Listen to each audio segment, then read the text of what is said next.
জমি তোদের, ফসল আমাদের, প্রতিবাদ করলেই বেধড়ক মারধর। ভয়ঙ্কর অভিজ্ঞতার কথা শোনাচ্ছেন বাংলাদেশি সংখ্যালঘুরা। চিন্ময় প্রভুর জামিন মামলার শুনানি পিছিয়ে গেল, বাংলাদেশে আন্দোলনের ডাক সনাতনীদের।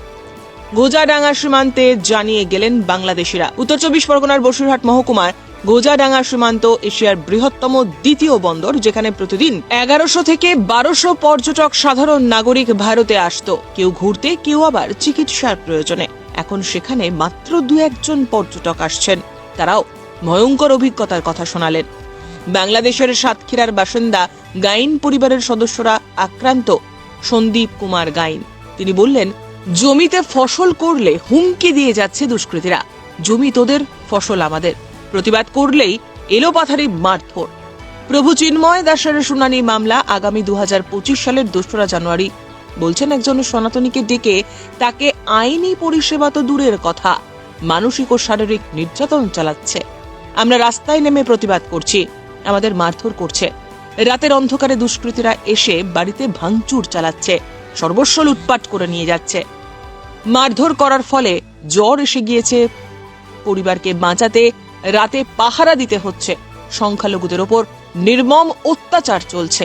আমরা চাই প্রভুর মুক্তি, পাশাপাশি সে দেশ আমাদের সুরক্ষা দিক।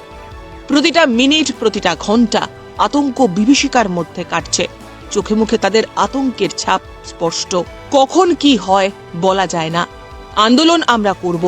বাংলাদেশে যতক্ষণ পর্যন্ত চিন্ময় প্রভুর মুক্তি না হবে, আমরা আন্দোলন করব। আমরা তো আতঙ্কের ভিতরে আছি। চিন্ময় প্রভু যাতে করে জামিন হয়, আমরা সেটাই চাই।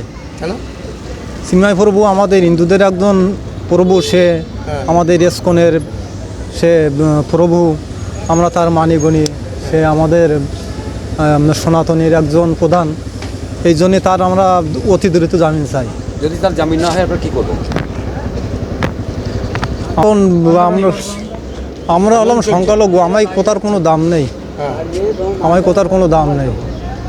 আর আমরা এমনও কিছু করতে পারবো না যে ওদের গায়ে লাঠি মারবো। আপনাদের মারধর দিচ্ছে? মারধর দিচ্ছে। কীভাবে মারছে ওরা? এই একালি জমি, যদি মনে করো যে ওদের ইচ্ছা মতো ওরা রোবে, ইচ্ছা মতো ধান কাটবে, ইচ্ছা মতো সব কিছু কাটবে। এইবার যদি তাতে বাধা দিতে যাও, তা ওই কী দিয়ে মারছে? লাঠি? লাঠি দিয়ে মারা লাগে না, এমনি বা হাত দিয়ে, আর বেশি বড় বড় কথা বলা, বিভিন্ন রকম হুমকি দেয়া।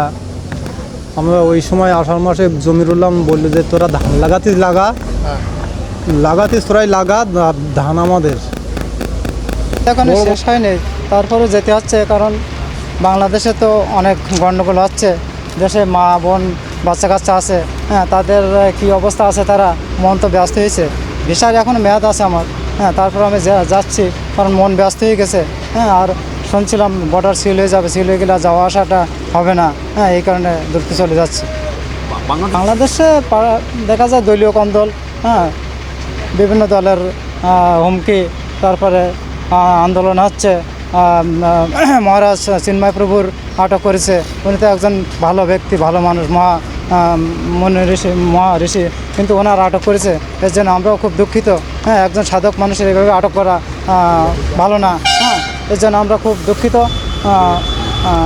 এই জন্য আমরা দেশে চলে যাচ্ছি, এবং বর্ডারটা সিল হয়ে যাবে। হঠাৎ করে যদি সিল হয়ে যায়, আমাদের দেশে ঢোকাও খুব সমস্যা হয়ে যাবে। সেই সমস্যার কারণে আমরা চলে যাচ্ছি। অত্যাচার হচ্ছে, বিভিন্ন এলাকায় অত্যাচার হচ্ছে, চুরি হচ্ছে, মারামারি হচ্ছে, খুন জখম হচ্ছে, বিভিন্ন কারণে আমাদের মনটা হিন্দুদের এখন তো বর্তমান তো হিন্দুদের উপরে, সংখ্যালঘুর উপরে এইসব প্রভাবগুলো বেশি হচ্ছে।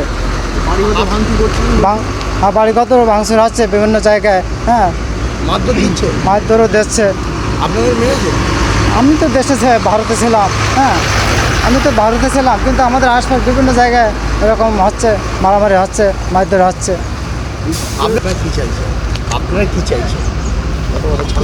দেশে শান্তি ফিরে আসুক, দেশে শান্তি হোক, এইভাবে একটা শান্তিপূর্ণভাবে বসবাস করব। কিন্তু সেখানে তো অশান্তি, সেখানে তো আমরা থাকবো কী করে? ঠিক আছে, আপনার জমি ফসল এখনও তুলে পারেনি, এখনও এই সবে শুরু হয়েছে কাটা। ভয়তে আতঙ্কে মানে সবাই তো ব্যস্ত, যে ধান কাটলে ধানগুলো তাড়াহুড়ো করে কেটে নেব, ও তো বই আপনার জমি করার সময় রোয়ার সময় ওনারা বলছে চাষ করো তোমরা রো, তারপর ধান আমরা কেটে নেবো, এরকম তারা হুমকি দিয়েছিল। আর রাত্রে জাগতে হচ্ছে, ধান ফসল তুলতে গেলে বাড়ি মাঠে তো থাকতে হবে। হ্যাঁ, কারা কারা হুমকি দিচ্ছে? এই আপনার যারা সংখ্যালঘুদের উপরে হুমকি দিচ্ছে, অন্য যারা আর রাত্রির জেগে কি ভয়ের জন্য কি রাত্রির জাগতে হচ্ছে? হ্যাঁ ভয়ের জন্য জাগতে হচ্ছে, বিভিন্ন ডিউটি হচ্ছে। ব্যুরো রিপোর্ট, উত্তরের প্রহরী।